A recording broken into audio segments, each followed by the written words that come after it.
So আমরা কত অবধি করেছিল আইডিয়াল গ্যাস ল হয়ে গেছিলো তাই তো PV = nRT ঠিক আছে so will start with Dalton's law of partial প্রেশারস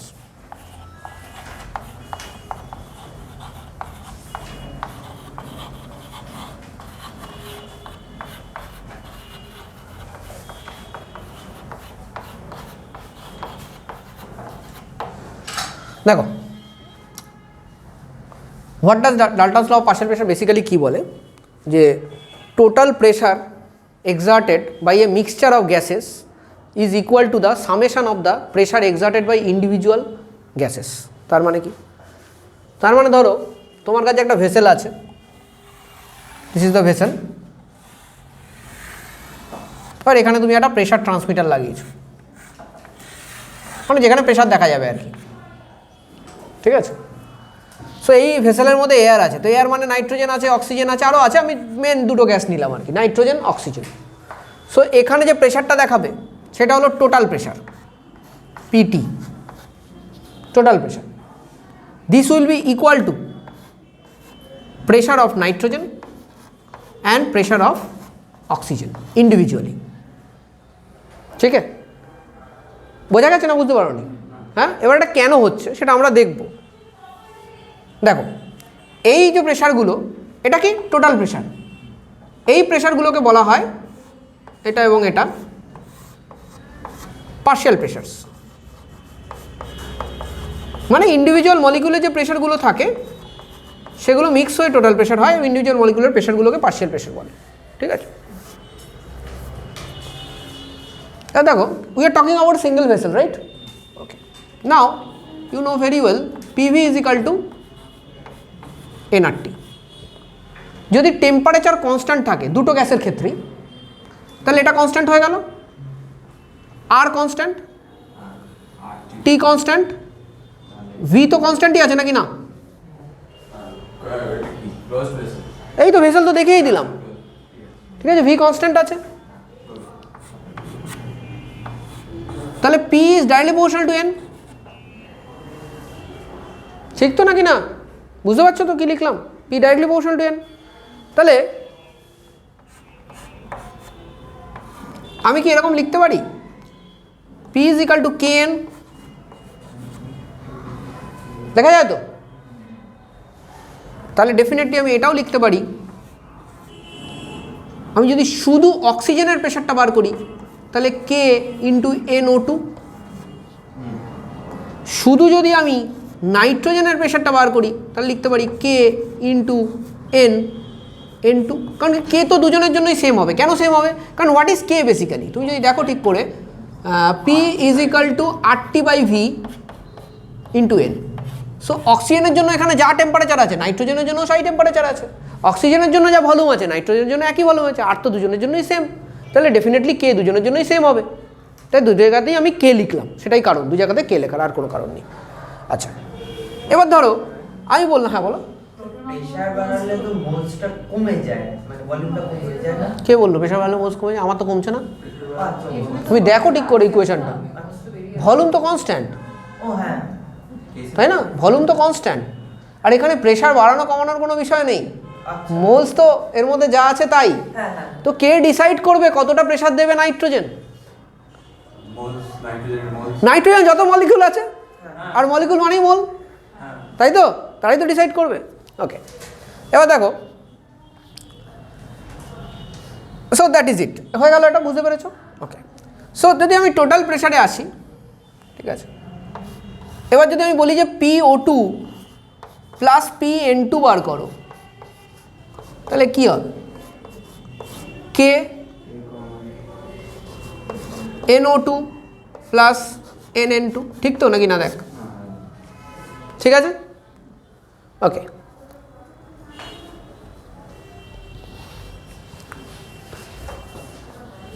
now let us go for the total air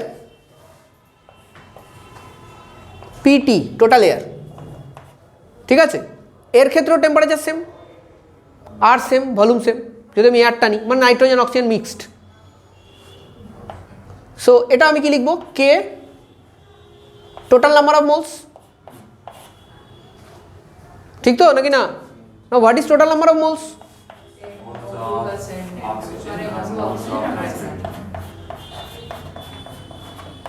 So this is equation 2, this is equation 1.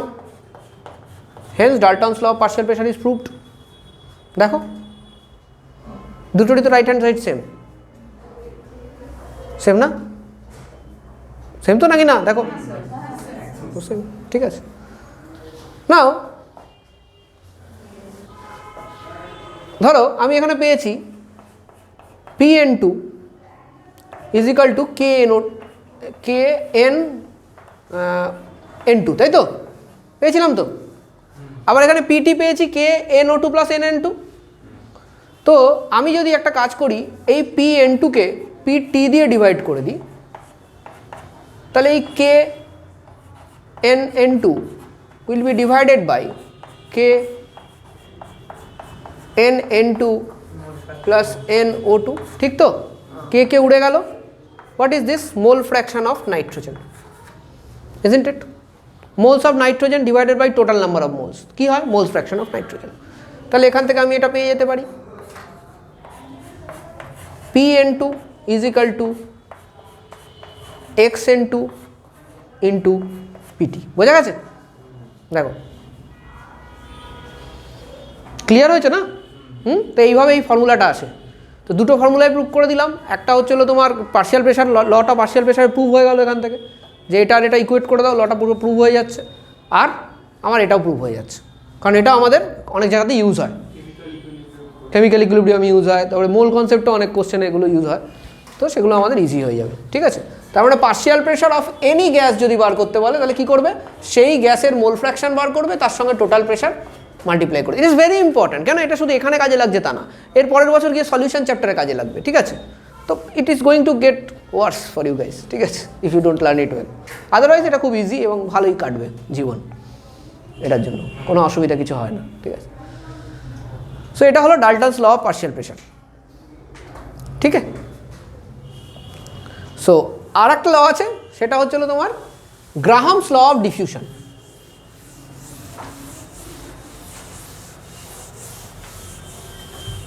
এটা মুছে দিচ্ছে।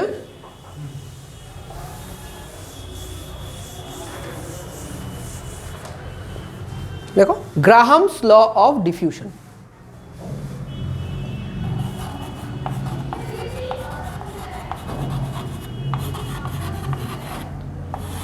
Graham's law of diffusion. Now what is diffusion? হ্যাঁ বলো বলো। Movement of water molecules from a higher water না, সেটা osmosis হয়ে গেল। higher movement of any liquid or body molecule from the higher concentration gradient to lower concentration. the concentration diffusion Sorry, higher concentration to lower concentration. Gradient মানে diffusion. Biology পড়েছে খুব বেশি, হ্যাঁ? Biology পড়েছে তাই। Diffusion is spontaneous mixing of substances, that's it. আর impermeable মানে? Impermeable ইমপারমিয়েবল মানে? ইমপারমিয়েবল মানে দাঁড়া, হ্যাঁ হ্যাঁ আমি জিজ্ঞেস করছি। হ্যাঁ হুম, ইমপারমিয়েবল একটা মেমব্রেন বল।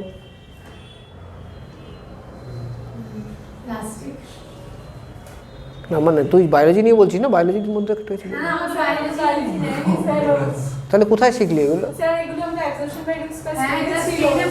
10-এর বায়োলজিতে পড়েছিস তো? তো সেখানে পড়িস নি ইমপারমিয়েবল? হ্যাঁ ইমপারমিয়েবল ছিল না? এই ছিল তো, কি জানো কি হবে?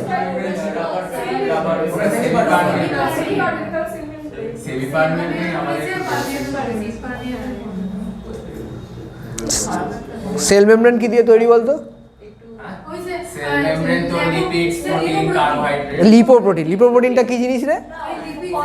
তাহলে আলাদা করে তুই বলতে পারতিস, লাইপোপ্রোটিন বলিস কেন? এই ভুলটা আমি ক্লাস 9-এ করেছিলাম। কোশ্চেন দিয়েছিল cell membrane is made of dash and dash, এবার একটা তো জানি লাইপোপ্রোটিন, লাইপোপ্রোটিন লিখে নেক্সট কি লিখবো জানি না, তারপরে পরে গিয়ে দেখলাম এটা তো লিপিডস অ্যান্ড প্রোটিনস। বুড়বক বানিয়ে দিচ্ছে বইগুলো, এটা বইয়ের দোষ। কিন্তু ডাইরেক্ট বলতে পারে লিপিডস প্লাস প্রোটিন। কেন দেয় বইতে? আচ্ছা, তো লিখে রাখো স্পন্টানিয়াস মিক্সিং অফ সাবস্ট্যান্সেস, এটাই হলো diffusion. Spontaneous mixing of substances. তো ডিফিউশন কি সলিডসের মধ্যে হয়? হয়। কাদের কাদের মধ্যে? হ্যাঁ হ্যাঁ, টাইম বেশি লাগে। হয়, পয়সা, দুটো পয়সাকে যদি চাপা দিয়ে রেখে দাও 5 বছর, তাহলে দেখবে দুটো পয়সা জুড়ে গেছে, আর মানে 5 টাকা 5 টাকা 10 টাকা হয়ে গেছে আর কি। ঠিক আছে তো? আর 5 টাকা আর 5 টাকা নেই। ঠিক আছে, ঠিক আছে, জুড়ে দেখবে এইভাবেই পয়সা বাড়ে।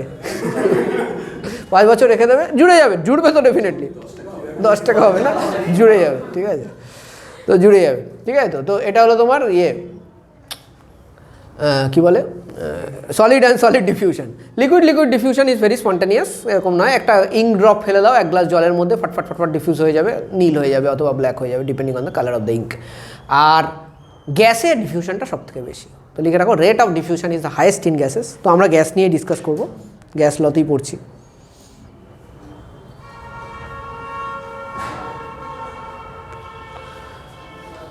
হয়েছে? লিখেছো? এবার নেক্সট লাইন লেখো এফিউশন। এফিউশন, এফিউশন, a process in which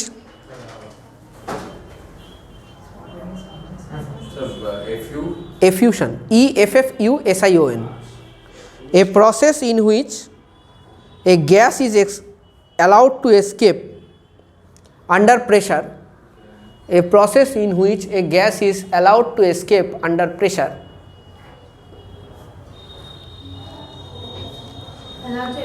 under pressure through a fine orifice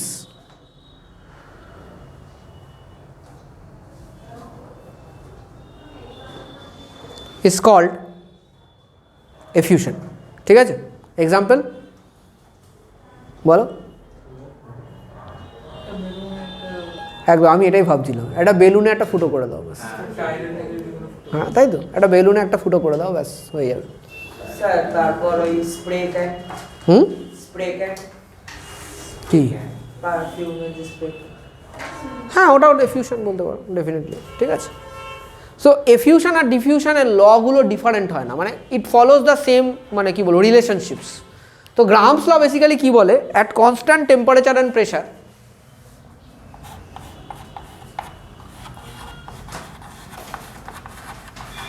at constant pressure temperature, ঠিক আছে, rate of diffusion of gas is inversely proportional to square root of density of gas. বুঝতে পারলে তো? যে গ্যাসের density বেশি, সেই গ্যাসের তো আস্তে আস্তে এগোবে না, সে যেমনি সলিড আস্তে আস্তে এগোয়। ঠিক আছে, এরকম। সো স্কোয়ার রুট অফ, তাহলে এখান থেকে আমি এরকম লিখতে পারি R1/R2 is equal to root over D2/D1। লেখা যায় তো নাকি না? লেখা যায়? আচ্ছা, এবার দেখো ডেন্সিটি বলতে, গ্যাসের ডেন্সিটি বলতে তুমি কি বোঝো? Vapour density. হ্যাঁ, আর ভেপার ডেন্সিটির ফর্মুলা কি? Molecular weight by 2, correct? So M2/2 M1/2 কেটে গেল, তাহলে M2/M1ও হতে পারে। তাহলে এখান থেকে আমি এটাও বলতে পারি R is inversely proportional to root over M। যার মলিকুলার ওয়েট বেশি সে আস্তে আস্তে ডিফিউজ করবে, বলা যাবে তো? আচ্ছা, যার রেট বেশি সে তাড়াতাড়ি ডিফিউজ করে না আস্তে আস্তে করে? রেট বেশি, যার রেট বেশি, রেট অফ ডিফিউশন যার বেশি, হ্যাঁ, তার কম টাইম লাগবে তো। তাহলে এখানে এরকম কোশ্চেনও আসতে পারে, যার রেট অফ ডিফিউশন বেশি তার কম টাইম লাগবে, তাই তো? তাহলে রেট অফ তাহলে তুমি যদি বলো, তাহলে আমি এরকম বলতে পারি rate is inversely proportional to time. ঠিক বলছি তো নাকি না? তাহলে R1/R2 is equal two T2/T1 হতে পারে তো? বুঝতে পেরেছো সবাই? হ্যাঁ, তো এই রিলেশনশিপও, মানে এগুলো সব কটা আমি এক জায়গাতে মিশিয়ে দিলাম। ঠিক আছে, মানে যে কোনো কোশ্চেন আসতে পারে, টাইম দিতে পারে, রেট দিতে পারে, মলিকুলার ওয়েটের রেসপেক্টে দিতে পারে, ডেন্সিটির রেসপেক্টে দিতে পারে, তোমাকে ইউজ করতে হবে। আচ্ছা, এই যে পুরো গল্পটা আমি করেছি, এটা কিসের উপর করেছি? Constant pressure, constant temperature. যদি প্রেশার চেঞ্জ হয়, প্রেশার চেঞ্জ হলে তো তখন কি হবে? তখন কিন্তু চেঞ্জ হয়ে যাবে। যেমনি এফিউশনে বেলুন ফুটো করে দিচ্ছ, প্রেশার চেঞ্জ হচ্ছে তো, তখন কিন্তু তুমি এটা ইউজ করতে পারবে না। তখন তোমাকে ইউজ করতে হবে R is proportional to, definitely 1/√D থাকবে, কোনো অসুবিধা নেই, ওটা থাকবে। পি বাই রুট ডি, মানে প্রেশারের সঙ্গে তো ডাইরেক্টলি প্রপোর্শনাল, যত বেশি প্রেশার তত বেশি হুড়ুর হুড়ুর করে গ্যাস যাবে, বুঝতে পারছো? এটা ডাইরেক্টলি প্রপোর্শনাল, এটাও কিন্তু ইউজ করতে হতে পারে কিছু কোশ্চেন, ঠিক আছে? হ্যাঁ ঠিক আছে। তো সেটা কি জন্য বললেন কোনটা? লাস্টেরটা? প্রেশার বাড়লে হবে তো, বাড়বে না রেট অফ ডিফিউশন, তাহলে ডাইরেক্টলি প্রপোর্শনাল টু প্রেশার। আর ফুটো করলে প্রেশারটা কমে যাবে। তখন এই ঝামেলাটা আছে। ফুটোর প্রশ্ন হয়তো দেবে না। না দেয়, দেয় ফুটো দেয়। ফুটো ফার্স্ট টাইম কোনো একটা আইডিতে দিয়েছিল, তারপর থেকে প্রতিটা বইতে চালু হয়ে গেছে।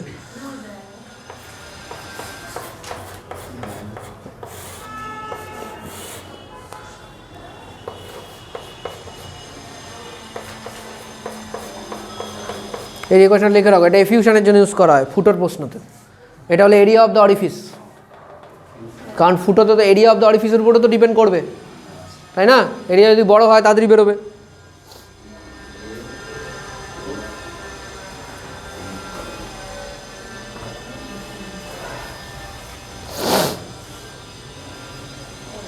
হয়েছে? এবার দেখো এই ডিফিউশনটাকে বেসিক্যালি যেটাতে ইউজ করা হয় সেটা তো তোমার এই নিউক্লিয়ার ম্যাটেরিয়াল হয় না, U-238 আর U-235। এবার এই দুটোর মধ্যে U-235টা ফিসাইল রেডিও অ্যাক্টিভ, কিন্তু U-238টা কোনো কাজের না। তো তাই জন্য কী করা হয়, এবার মিক্সচার যখন পাওয়া যায় মার্কেটে, মানে মানে ইয়েতে আর কি, মোনাজাইট স্যান্ডের মধ্যে, তখন কি হয়, ওর মধ্যে তো U-238 U-235 দুটোই আছে, কিন্তু U-235টা খুব কম অ্যামাউন্ট থাকে, 0.7%, বাকিটা U-238ই থাকে। তাহলে ওটাকে তোমায় রিফাইন করতে হয়। ওই রিফাইন করে কি করে? ডিফিউশন ইউজ করে। কেন কি U-235 তাড়াতাড়ি ডিফিউজ করবে, হালকা হালকা তো নাকি না? হ্যাঁ ম্যানহাটন প্রজেক্টের ডকুমেন্টারি দেওয়া শুনেছি। আমি তো দেখিনি ডকুমেন্টারি, বলতে পারবো না। ঠিক আছে, বাট হ্যাঁ ঠিক আছে, মানে এইভাবেই সেপারেট করা হবে। তাহলে আইসোটোপ গিয়ে যেটা মাস বেশি সেটা আস্তে আস্তে ডিফিউজ করবে, মেমব্রেনের ভেতর দিয়ে ধরো একটা মেমব্রেন দিয়ে দিল, আস্তে আস্তে ডিফিউজ করবে, আর অন্যটাতে তাড়াতাড়ি ডিফিউজ করবে। তো এই করে করে করে অনেকগুলো মেমব্রেন লাগাতে হবে, একটা লাগালে হবে না, কিন্তু একটা লাগালে 0.7% থেকে পরেরটাতে হয়তো 0.10% হলো, 0.1 মানে সরি 0.10 বলছি, 0.7% থেকে 1% হলো। তারপরে আর একটা মেমব্রেন লাগালি 1% থেকে 1.2% হলো। এরকম করি করে তো এই মেমব্রেনগুলোর ক্যাপাসিটি আছে, এক একটা মেমব্রেন কত পার্সেন্টেজ করে বাড়াতে পারবে, ঠিক আছে? ওটাকে সেপারেশন এফিসিয়েন্সি বলবো আমি মেমব্রেনের, ঠিক আছে? এরকম কটা মেমব্রেন লাগানোর পরে হয়তো গিয়ে লাস্টে গিয়ে তুই মেবি 90% 92% যেটা তোর রিকোয়ারমেন্ট হবে সেটা তুই পাবি, ঠিক আছে? সো এটা কিন্তু ইউজ করা, এরকম টাইপের কোশ্চেনও কিন্তু আসে, ঠিক আছে? U-235 এবং U-238 দিয়ে, ঠিক আছে? So that's all about theory, let us do some numericals.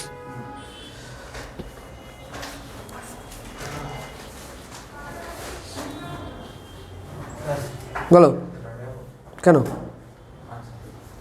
আচ্ছা যা যা যা যা লেখ, এ 10 litre flask,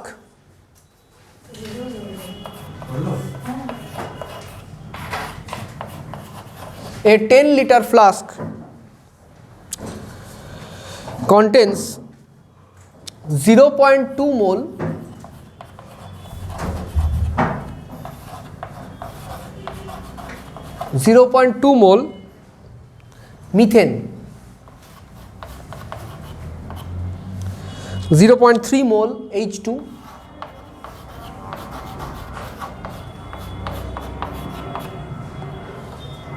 0.4 mole nitrogen,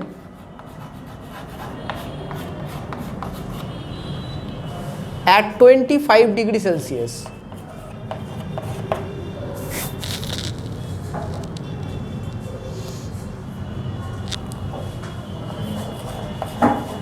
What is PO2? Oxygen तो नहीं है, nitrogen sorry. N2, PCH4, PH2 and total pressure.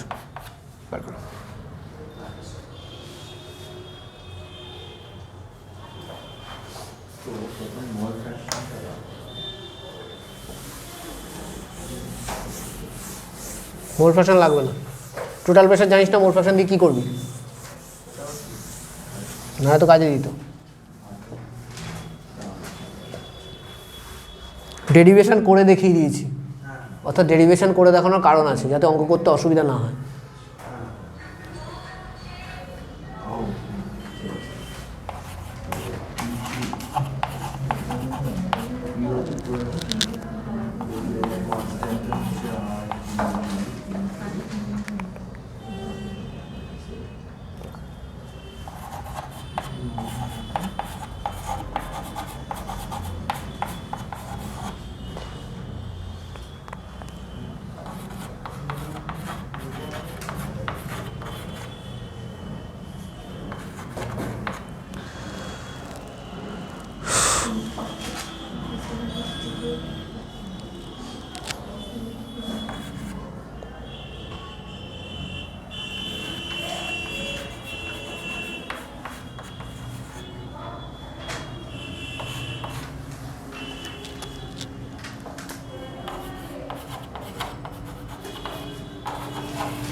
করো।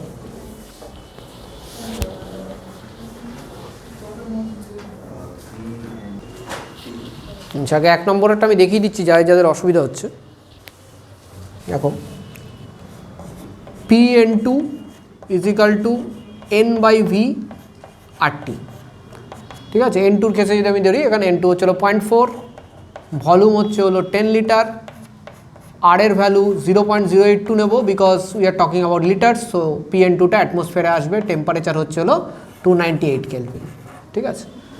only problem that you may be facing is the part of calculations, say calculation তাড়াতাড়ি কী করে করবে। So that is very easy. আমি কি করব, এটাকে 8.2 করে নেবো। সো 8.2 করে নেওয়া মানে কি, আমি দুদিকে এদিকে 2 ঘর এগিয়েছি, তার মানে ডিভাইডেড বাই 100 করতে হবে, তাই তো। 8.2 ডিভাইডেড বাই 100 হলেই 0.082 এসছে, তো এখন আর পয়েন্ট নেই, 8.2 হয়ে গেছে। 8.2 into 298 is approximately, because 298 is very very close to 300, so this is 2400. So 0.4 into 2400. এবার দেখো নিচের 100টা কেটে গেল, আর এখানে আছে 10।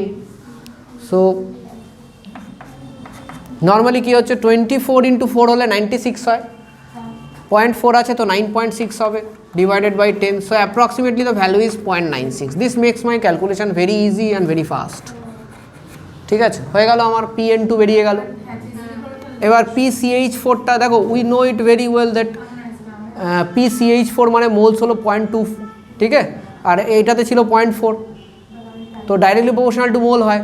সো 0.96 ডিভাইডেড বাই 2 করলেই চলে আসবে 0.48 সরি, PCH4। আর একটা কী আছে, PH2। PH2তে কত মোল আছে, 0.3 মোল আছে। So 0.3 mole is 1.5 Times of this. তো CH4-এ কত এসছে, 0.48 ইন্টু 1.5 মোটামুটি 0.72 মতো আসবে, এই থেকে 48 আর 24, হ্যাঁ 0.72 অ্যাটমসফিয়ার। তো সব কটা অ্যাটমসফিয়ার বেরিয়ে গেল, যোগ করে দাও, টোটাল প্রেশার পেয়ে যাবে। না, you need to do all this calculation তোমাকে নিজেকেই করতে হবে, এগুলো তো করে দেবে না গো। তো তুমি যদি না করো তাহলে তোমার হবে না, সিম্পল অ্যাজ দ্যাট, ঠিক আছে। যোগ বিয়োগ গুণ ভাগ এগুলো কিন্তু করতেই হবে।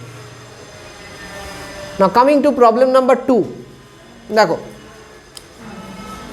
when we talk about mixing, one thing remains constant, that is mass or the number of moles. So number of moles কি ফর্মুলা আছে, PV/RT, তাই তো। PV/RT, temperature is constant in this case, so temperature নিয়ে ভাবার কোনো দরকার নেই, আর is constant ভেবে কোনো দরকার নেই। সো আমার হবে হলো N1 প্লাস N2, তাই তো। তাহলে P1V1 plus RT gives P2V2, তাই তো, P2V2/RT, এই তো মিক্সিং হচ্ছে মোলসের, N1 আর N2 is equal to total pressure into final volume, final pressure by RT। RT আমি আগে ইউজ করলাম না, কেন করলাম না, যাতে এই RTটা আজকের দিনে আমি কেটে দিতে পারি, ঠিক আছে, তুমি হয়তো আগে N1 বার করছো, তারপরে N2 বার করছো, তারপরে এগোচ্ছো, it will take lots of, ঠিক আছে, না করাটা বেটার। হ্যাঁ, ওটা যা যোগ করলে যা আসবে তাই। তুমি ওটা ক্যালকুলেট করে বার করেছিলে এগুলো, এই যে আমি যেটা করলাম, নাকি এখন শুধু পিটিটা বার করলে? না স্যার, আমি ক্যালকুলেট করে বার করেছি। আমি সিএস ফোরটি বের করেছিলাম, সিএস টুটা এখন মাত্র বের করেছি। হ্যাঁ, মানে আমি বলার পরে তো। হ্যাঁ, বলার পরে আমি তারপরে তুমি আমাকে ওই 3টে সংখ্যা যোগ করে আমাকে জিজ্ঞেস করছো যোগফলটা ঠিক আছে কিনা। So am I here to check your summation skills? না স্যার, আমি এটা নিজেও করেছি। তুমি আমাকে 3টে সংখ্যা যোগ করে আমাকে জিজ্ঞেস করছো ঠিক আছে কিনা। কাম অন গাইস, তুমি ক্লাস 3তে থোড়ি পড়ো, তুমি যোগ ঠিক করছো কিনা আমি চেক করবো না। যোগটা তোমাকে করছো কি তোমাকে নিজেকে করতে হবে, এগুলো কিন্তু আমাকে জিজ্ঞেস করো না please. I am saying on record যে যোগ আমি চেক করবো না, যোগ তোমাকে নিজেকে করো। ক্লাস 11 এসে যদি যোগ চেক করতে হয় তাহলে তার থেকে খারাপ অবস্থা কিছু নেই। দেখো এদিকে দেখো, P1 V1, এখানে P কত আছে 250 ইন্টু 200 প্লাস P2 কত আছে 300 ইন্টু 350, তাই তো? ইজিক্যাল টু প্রেশার কত আছে জানি না, ভলিউম 300। দেখো সব জায়গাতে 0 0 পাচ্ছ, কেটে দাও। কত হলো এখানে 500, তাই তো 500। এটা কত হচ্ছে 350 ইন্টু 3 কত হয় বল রীতি স্যার? 350 ইন্টু 3 কত হয়, কার কেউ বলবি না? হ্যাঁ 105। আচ্ছা ঠিক আছে, বাড়ি গিয়ে তুই গুণটা প্র্যাকটিস করিস এবার। যোগটা তো হলো না। 1050 plus 500 1550 is equal two 3p। হ্যাঁ তুই করতে থাক। হ্যাঁ বাই 3, ঠিক আছে। এটা করলে যেটা আসবে সেটা অ্যান্সার, ঠিক আছে? এটা করলে যেটা আসবে ওটা অ্যান্সার। চল এটা করে বল, ভাগ করে বল কত হচ্ছে। ওই যে লাস্টেরটা না, তুই না বল, ওকে দিয়ে ভাগ করাবো। কর 1550/3 ভাগ করে বল কত হচ্ছে, লিখবো আমি। 51 পয়েন্ট সামথিং। আচ্ছা থ্যাংক ইউ। 500 তো হবেই, আর এখানে 50, 50কে 3 দিয়ে ভাগ করলে কত হয় 3 16 48, 516.66 mmHg। 50 volume of H2 diffuses in 20 minutes, মানে টাইমের গল্প, তাই না? সো টাইম আমরা জানি, time is inversely proportional to rate. তাহলে টি অক্সিজেন বাই টি কী বার করতে হবে, নাইট্রোজেন, ঠিক আছে, ইজ ইকাল টু হোয়াট, রেটের সঙ্গে R into হ্যাঁ বলো rate N2 rate of N2 divided by RO। ঠিক আছে। তাহলে তো আমাকে এখান থেকে কিছু তো বার করতে হবে। তো RO2 তো তুই জানিস না, তো RO2 কি জানিস? জানিস না, তাহলে কি করবো এখানে? রেট আগে ওর রেটটা বার করতে হবে। কিসের? রেটটাকে জানতে গেলে আমার মূল বার করতে হবে।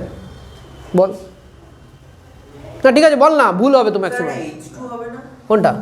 ও সরি হ্যাঁ রাইট, এটা H2 হবে, ঠিক আছে, থ্যাংক ইউ, কারেক্ট। বল কী করে এগোবো আমি অঙ্কটাতে? আমাকে বার করতে হবে ফাইনালি কি, আমরা তো এটাকে বুঝতাম, আমাকে বার কী করতে হবে ফাইনালি। এখানে দুটো জিনিস চেঞ্জ হচ্ছে, ভলিউমও চেঞ্জ হচ্ছে, আবার ইয়েও চেঞ্জ হচ্ছে, কী হবে তোর মলিকুলার ওয়েটও চেঞ্জ হচ্ছে।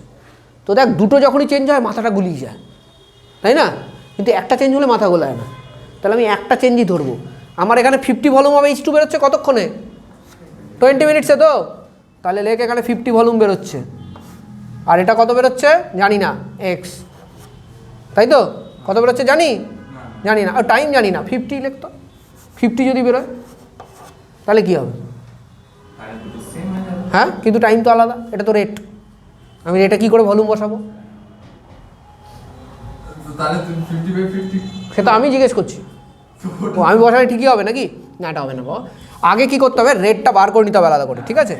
তো RH2/RO2 is equal two √over molecular weight of O2 কত 32, আর এটা কত 2, তাহলে কত হচ্ছে 4/1, তাই তো? ঠিক করলাম তো? হ্যাঁ ঠিক আছে, ঠিক করেছি তো, এটা কোনো অসুবিধা নেই তো কোনো, ঠিক আছে না?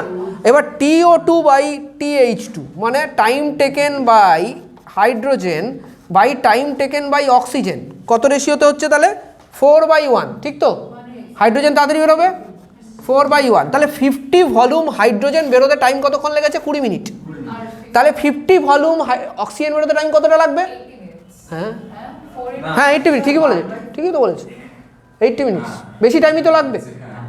হ্যাঁ, বলো। ইনভার্সলি প্রপোর্শনাল তো 1/3 ও এটা O2 আছে না, এটা আমি তো ভুল লিখেছি, এটা O2 এটা H2, ঠিক আছে, H2, ঠিক আছে। না তুমি ঠিকই করেছো, তুমি লজিক দিয়ে ঠিকই করেছো, কোনো ভুল কিছু করোনি। তাহলে অক্সিজেনের বেশি টাইম লাগবে, ঠিক তো? কতটা বেশি লাগবে? 4 গুণ বেশি। তাহলে এর লাগছে 20 মিনিটস, অক্সিজেন লাগবে কত? 80 মিনিটস, পারফেক্ট। কিন্তু অক্সিজেনের কি 50 ভলিউম বেরোবে? না, না 40 ভলিউম বলো। তাহলে 50 ভলিউম বেরোতে 80 মিনিটস লাগছে। তাহলে ইউনিটারি মেথড। হ্যাঁ, এবার ইউনিটারি মেথড 40 ভলিউম বের করলে 80/50 ইন্টু 40, ঠিক আছে। তো এখানে কত হচ্ছে? 320 বাই, আচ্ছা 5 দিয়ে কেটে যাবে, এটা 16, তাহলে 64, তো 64 মিনিট অ্যান্সার। বুঝতে পেরেছো? যদি হ্যাঁ ও উপরটা করছো, আচ্ছা উপরটা করে নিয়ে তারপর এটা করো, আমি তো করেই দিয়েছি, অসুবিধা হবে না, ঠিক আছে।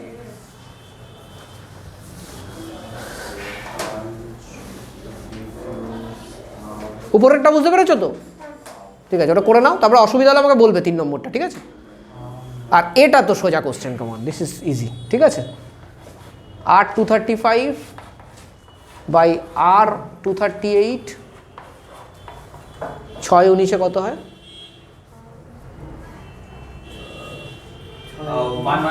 114 তো, তাহলে 114 আর এখানে 235, তাহলে কত হচ্ছে সেটা?